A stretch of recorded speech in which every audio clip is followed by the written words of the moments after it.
পাটি মাছের তেল ঝাল করতে গেলে আমাদের প্রথমে কড়া গরম করতে দিই, তার মধ্যে তেল দিয়ে দিতে হবে কিছুটা। গরম হয়ে গেলে আমরা মাছগুলো একে একে ভেজে নেব।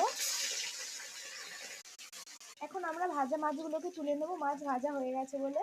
তেলের মধ্যে আবারও আমরা কিছুটা তেল অ্যাড করে নেব। দিয়ে দেবো আমরা কালো জিরে, দিয়ে দেবো পেঁয়াজ কুচি, নাড়াচাড়া করার পর দিয়ে দেবো লঙ্কা কুচি, দিয়ে দেবো টমেটো কুচি, নাড়াচাড়া করে নেব। স্বাদ মতো নুন, হলুদ গুঁড়ো, লঙ্কা গুঁড়ো, জিরের গুঁড়ো, আরও নাড়াচাড়া করে নেব।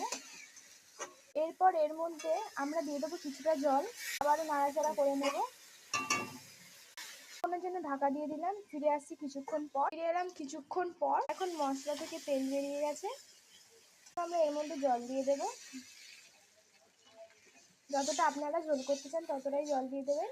দিলাম আমরা, আবার ফিরে আসছি কিছুক্ষণ পর। ফিরে আসলাম কিছুক্ষণ পর, আমরা ঝোলের মধ্যে মাছগুলোকে ছেড়ে দেবো। এরপর আমরা 2 মিনিটের জন্য আবারও ঢাকা দিয়ে রাখবো।